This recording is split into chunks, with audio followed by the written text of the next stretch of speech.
Work hard in the beginning to be able to enjoy it later.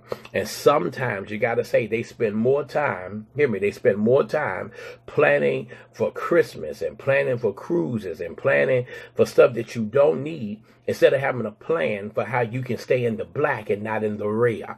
When you have to keep looking at your bank account on your mobile app every day, that's when you're going to start having a problem. I know y'all didn't like what I just said, but somebody right there ought to say, preach Peters. Because people focus, hear me, people focus on what they think will give them the greatest return. And looking at your bank account, always having a bunch of debits hitting it versus surpluses, it's not going to add anything to you. If anything, it's going to make you say to yourself, God, I need some help and I need it right away. Planning your life is about finding yourself. Can you write that down, please? Planning your life is actually about finding yourself, knowing who you are, and then hear me, then customizing a design for your growth.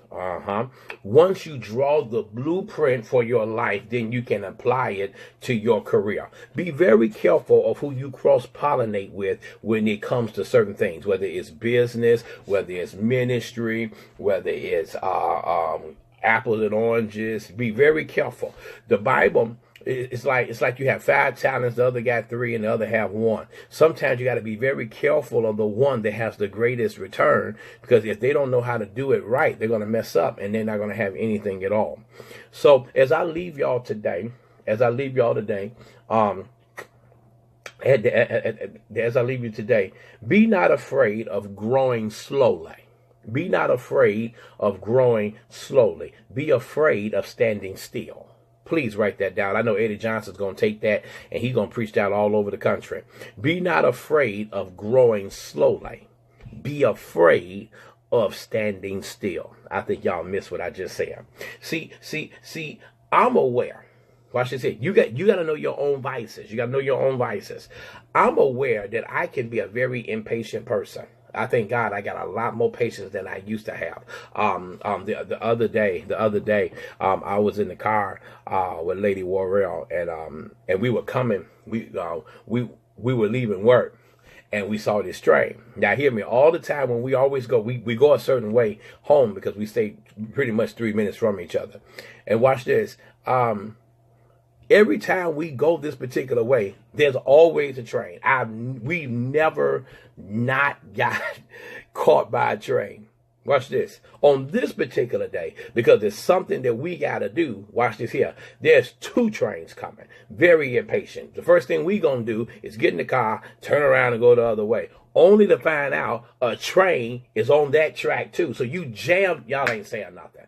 And hear me, if you want to see an impatient person, man, get caught by something when you got something to do. Y'all listen, some of y'all right now ought to say, ouch, you talking to me. Please don't expose me. I'm telling you right now. But hear me, all of us have a natural desire for things to come to us quickly, and we really want things to come to us easily. Hear me, including change, money, and growth. Y'all ain't gonna say nothing to me. And over a course of time, I have been learning that the most important things of my life, the things that I value, the things that I really want to see happen and come to fruition, hear me very carefully, it's gonna take me longer than I actually expected. It's gonna cost me more than I anticipated. Watch this here.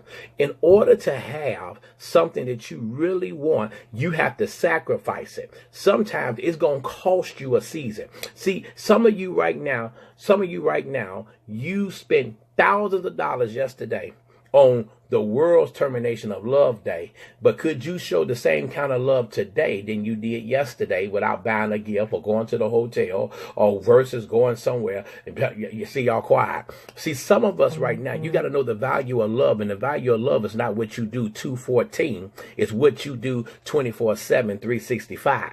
You follow me? And a lot of us, we want it quick. We want it right now. And I'm going to tell you something. Good things come to those who wait. If you know how to wait the right season, if you know how to pray about something of work that you really want and you trust and believe God for it, I'm telling you, you may have to pay right now for the separation. You may have to pay now for not being able to see what you want. You may not now be able to get all that you want right then, but if you put the work in, I promise you, you will be able to see the dividends and the result and the reward for your labor of what you have done. I have learned that some things take a lot longer, and some things take a great price for you to sacrifice for it. The secret, now watch this here. I said all that to get to this point. The secret here isn't really to want more or want it faster. It's actually putting in the time and the attention, come on somebody, that will help you get the greatest return for the time you need it. Robbie Peters. Now, who am I? I know some of y'all right now say, well, you ain't nobody. That's true. I'm not. But 3 times, I give 3 times the effort and the energy in growing myself. All right.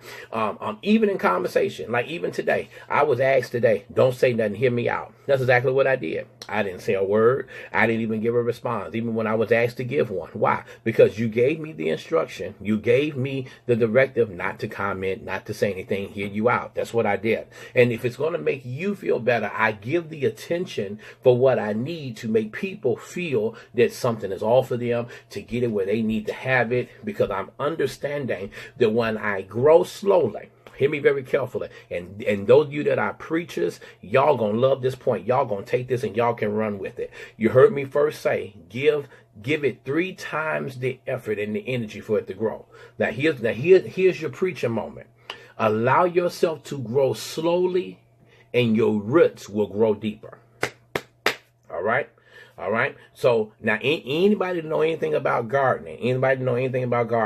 A squash, a tomato, it grows in a matter of weeks. It produces in several days. All right. But watch this here. But it dies when the first frost comes.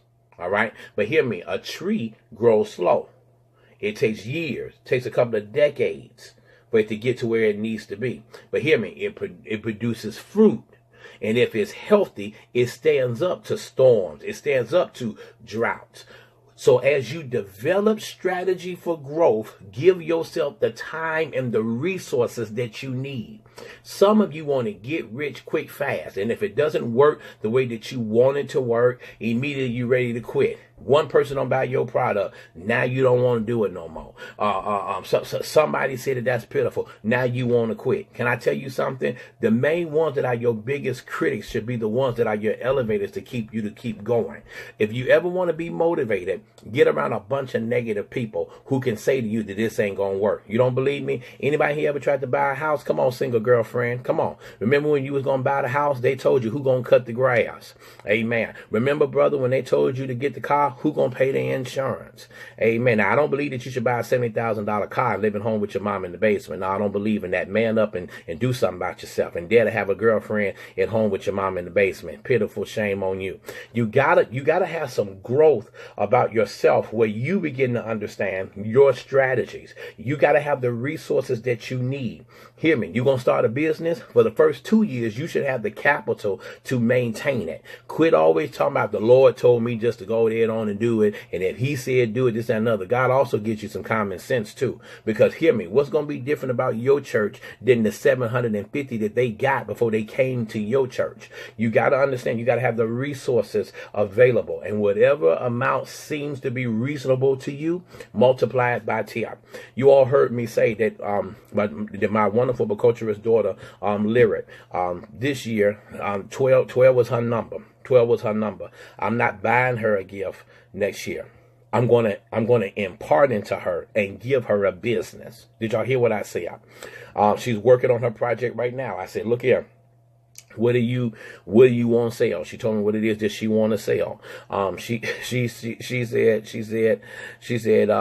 me what she wanted to do. I said, okay, fine. I'm getting a website designed for her. I'm getting stuff put up for her. I'm going to put the capital into it. She going to get some orders. She already got her model. That's her 5-year-old sister. She going to be the modeling agent. Amen. And she going to have it. And Nina's going to have her stuff. And Lear going to have her stuff. And watch this here. When she has it, she's going to make her own money. Hear me. Let me see. This is 18. by 2020, she's got to clear $10,000. Did y'all hear what I just said? Why am I saying that? Because I'm going to give her the strategy to learn how to make money and not sit up and live off somebody else's wealth. I have a problem with people that sit up on somebody else's wealth and they don't want to grow. You got to be able to want to grow. And what seems to be reasonable, you're going to have to multiply it by 2. That practice is going to help you. It's going to keep you from becoming discouraged and always giving up too soon. You're going to have to start saying to yourself, I got to grow. I got to be better. I got to be more powerful and insightful than where I am right now. And if you're ever going to do it, now is the time. This is my time. It's 8:48, y'all. I got to get ready to go. I got to get to work today.